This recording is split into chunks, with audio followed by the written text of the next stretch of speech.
Ada kabar gembira bagi teman-teman semua terkait BOP kinerja, yang mana BOP kinerja ini lebih cepat disalurkan daripada tahun sebelumnya.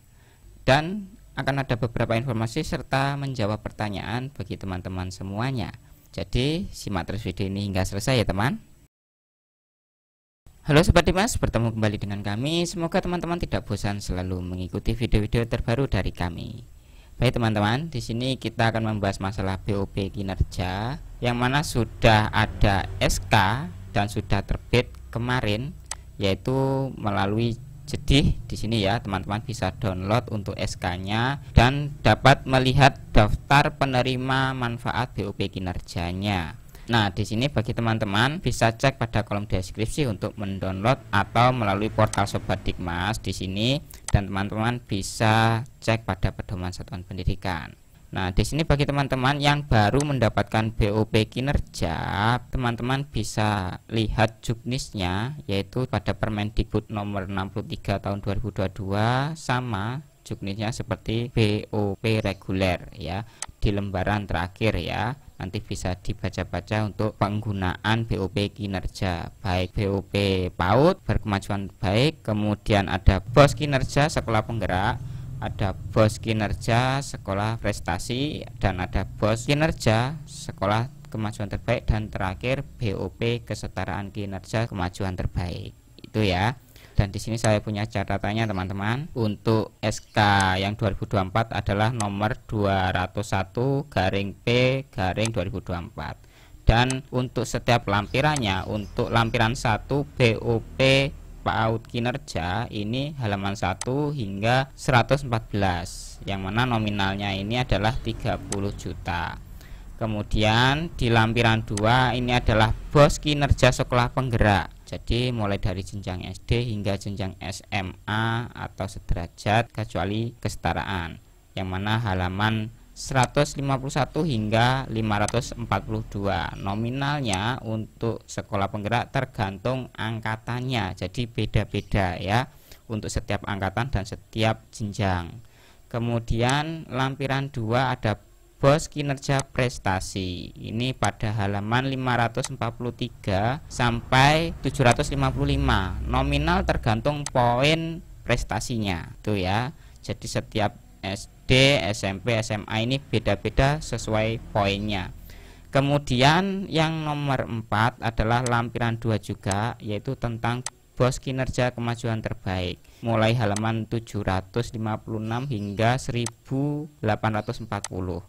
Untuk jenjang SD nominalnya adalah 22.500.000, untuk jenjang SMP 35 juta, dan jenjang SMA 45 juta.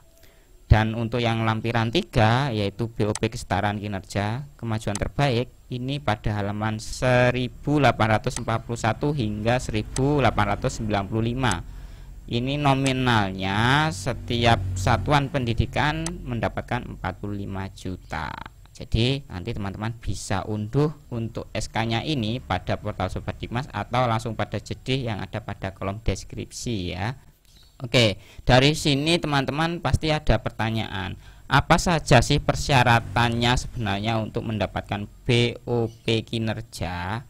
Nah, di sini teman-teman, untuk BOP kinerja, untuk BOS dan BOP kinerja sekolah penggerak adalah merupakan penerima dana BOS reguler tahun berkenaan. Jadi bagi lembaga yang mendapatkan BOS reguler tahun ini adalah salah satu syarat untuk mendapatkan BOS kin ini ya, BOS kinerja. Kemudian telah ditetapkan oleh Kementerian sebagai pelaksana program sekolah penggerak. Ini khusus untuk BOS kinerja sekolah penggerak. Kemudian untuk prestasi ini sama, pastinya memiliki prestasi tingkat nasional itu ya, untuk yang poin nomor 2.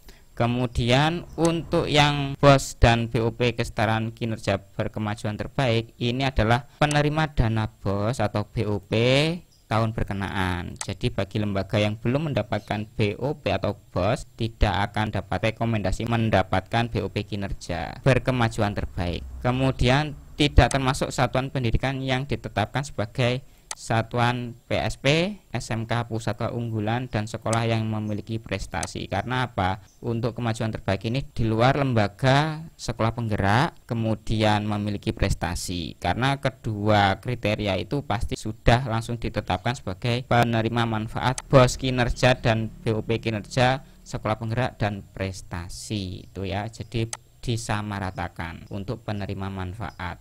Dan yang kriteria nomor 3 adalah termasuk 15% satuan pendidikan yang memiliki kinerja terbaik dari satuan pendidikan yang melaksanakan AN atau mutunya ini baik ya di satu wilayahnya. Jadi ini kinerja terbaik berdasarkan hasil peningkatan rapor pendidikan. Jadi rapor pendidikannya yang banyak hijaunya dan ada peningkatan itu pasti akan mendapatkan rekomendasi, terutama peningkatannya 15% dari tahun sebelumnya.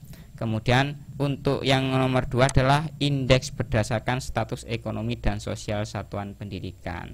Jadi di sini melalui survei yang dilakukan oleh Bapak Ibu guru dan melihat ekonomi dari satuan pendidikan termasuk siswanya. Apabila ada peningkatan dari tahun sebelumnya, rekomendasi untuk BOP kinerja kesetaraan khusus di lembaga PKBM dan SKB ini ya. Ini adalah kriteria-kriteria untuk manfaat BOP kinerja. Jadi lebih simpelnya lihat saja pada rapor pendidikan yang mana bisa diunduh dan teman-teman bisa simak. Untuk videonya juga sudah ada untuk cara mendownload dan juga membedah PBD pada playlist di sini.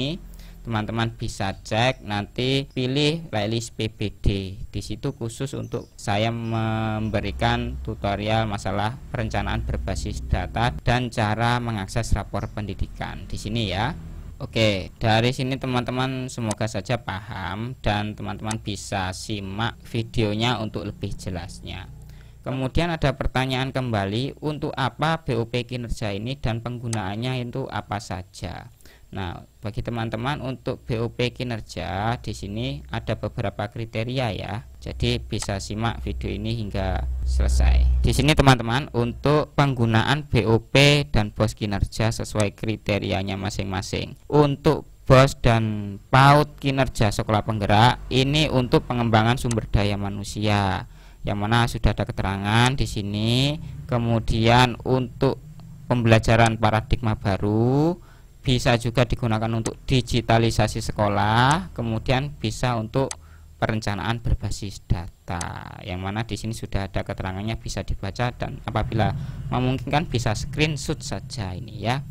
Kemudian untuk BOS dan PAUD sekolah prestasi di sini bisa digunakan untuk asesmen, bisa digunakan untuk pengembangan manajemen dan ekosistem, kemudian bisa digunakan untuk pelatihan dan pengembangan talenta peserta didik, kemudian bisa untuk pembinaan dan pengembangan prestasi satuan pendidikan melalui program pengimbasan untuk sekolah pengimbas. Di sini untuk studi banding seperti itu mungkin ya, dan untuk pembinaan dari narsum yang diundang. Kemudian untuk BOS dan BOP kesetaraan kinerja kemajuan terbaik bisa digunakan anggarannya itu ada 2, yaitu pembelajaran paradigma baru dan juga perencanaan berbasis data di sini ya. Untuk apa saja pembelajaran dengan paradigma baru? Contohnya untuk pembelajaran paradigma baru bisa untuk fasilitasi penguatan kompetensi, pengembangan karakter, bisa untuk fasilitasi evaluasi pembelajaran berbasis rapor pendidikan, bisa untuk kegiatan lainnya yaitu untuk menyusun kurikulum, kemudian ada untuk pelatihan membuat modul dan lain sebagainya yang berkenaan dengan pembelajaran itu ya. Bisa untuk membuat video juga untuk setiap mapelnya seperti itu. Kemudian untuk perencanaan berbasis data ini bisa untuk penguatan manajemen tata kelola satuan pendidikan, bisa untuk penguatan kapasitas sumber daya tata kelola satuan pendidikan atau untuk manajerialnya. Kemudian ada kegiatan lainnya yang relevan untuk pelaksanaan perencanaan berbasis data atau pelatihan untuk bedah rapor pendidikan dan menyusun RKAS. Ini larinya ke sana ya. Jadi bisa dimanfaatkan untuk BOP kesetaraan kinerja memiliki kemajuan terbaik. Dan ini sangat banyak untuk kegiatan-kegiatannya ya, apabila teman-teman bisa menyusun untuk rencana anggaran BOP kinerjanya atau BOS kinerja ini ya. Dan bisa diunduh untuk juknisnya ini sama juknis BOSP tahun 2024. Oke, dari sini teman-teman apabila ada yang ditanyakan bisa tanya pada kolom komentar.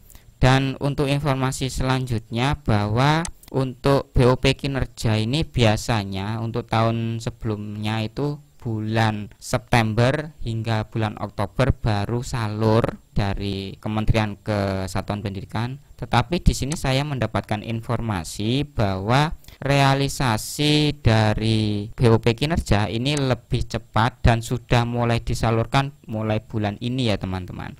Dan teman-teman pastinya nanti bisa cek untuk setiap bulannya pada rekening satuan pendidikan masing-masing dan bisa dibelanjakan atau digunakan nantinya untuk kebutuhan yang sudah direncanakan ya sesuai RKAS BOP kinerjanya.